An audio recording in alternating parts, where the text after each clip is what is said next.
क्या आप जानते हैं एक बड़ा पेड़ एक दिन में 230 लीटर ऑक्सीजन देता है। क्या आपको ये भी पता है कि पिछले 100 साल के अंदर पृथ्वी से 80% जंगल काट दिए गए हैं। 2050 में पृथ्वी का टेम्परेचर किस लेवल तक बढ़ जाएगा। जो ग्लेशियर थे वो आज वैसे नहीं है। सब आंखों से हम देख पा रहे हैं, सुन पा रहे हैं, समझ पा रहे हैं, बट इसको बचाने के लिए प्रयास क्यों नहीं कर पा रहे हैं। गुड मॉर्निंग दोस्तों।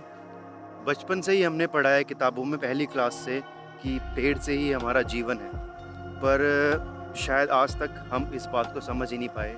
हमने गणित पढ़ के डिग्री करके जॉब की, हमने साइंस पढ़ के इंजीनियर बने, मेडिकल पढ़ के डॉक्टर्स बने, सब कुछ हमने किया, बट जो पहली कक्षा में हमें पढ़ाया गया था ना कि प्रकृति और पेड़ ये हमारा जीवन है, तो वो बात अभी तक कोई नहीं समझ पाया। क्या आप जानते हैं एक बड़ा पेड़ एक दिन में 230 लीटर ऑक्सीजन देता है, जिससे 7 लोग जीवित रहते हैं, 7 इंसान। क्या आपको ये भी पता है कि पिछले 100 साल के अंदर पृथ्वी से 80% जंगल काट दिए गए हैं। तो अगर आपको इतना सब कुछ भी पता है तो क्या आप ये जान रहे हैं कि 2050 में पृथ्वी का टेम्परेचर किस लेवल तक बढ़ जाएगा, ऑक्सीजन लेवल किस दर से कम हो जाएगी, किस तरह से बीमारियां फैलेंगी, किस तरह से गर्मी से इंसान परेशान होके फ्रस्ट्रेट हो जाएगा, क्योंकि उसने अपनी सहूलियत के लिए एसी लगा लिया, कूलर लगा लिया, गाड़ियां हैं उसके पास उसे लगता है सब कुछ है, बट क्या उसके पास ऑक्सीजन है? क्या वो अपने एसी से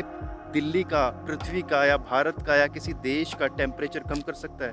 नहीं, वो अपने कमरे का टेम्परेचर तो ज़रूर कुछ टाइम के लिए कम कर लेगा, बट उससे भी हमारी पृथ्वी का टेम्परेचर बढ़ रहा है। बात की जाए तो बहुत बड़ी बहस छिड़ जाएगी। सिर्फ मेन पॉइंट यही है, हर इंसान को पेड़ लगाने चाहिए। मैं ये नहीं कहता एक पेड़ लगाना चाहिए, मैं तो ये कहता हूँ कि हर इंसान को कम से कम 100 पेड़ अपने जीवन में लगाना चाहिए, कि जितनी वो ऑक्सीजन लेके गया इस प्रकृति से, इन पेड़ों से, उससे कई गुना ज़्यादा वो पेड़ इस प्रकृति को दे के जाए अपनी आने वाली जनरेशन के लिए। क्योंकि 20 साल पहले जो टेम्परेचर दिल्ली का था वो आज नहीं है, वो बढ़ चुका है। हर जगह का ही यही हाल है। 20 साल पहले जो हमारे हिमालय थे, जो ग्लेशियर थे, वो आज वैसे नहीं है।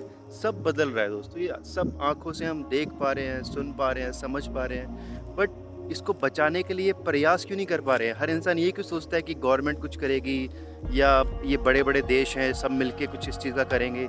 नहीं दोस्तों, ये तभी हो पाएगा जब हर आम इंसान, हर इंसान इस चीज़ पे काम करेगा और दिल से काम करेगा। हमने तो आज तक कोई पेड़ नहीं काटा, इसका मतलब ये नहीं है कि जो दुनिया पेड़ काट रही है उसका नुकसान आपको नहीं होगा। नुकसान तो आपको होगा ही होगा। अगर कोई पेड़ लगा रहा है उसका फ़ायदा भी आपको होगा, कोई पेड़ काट रहा है उसका नुकसान भी आपको होगा।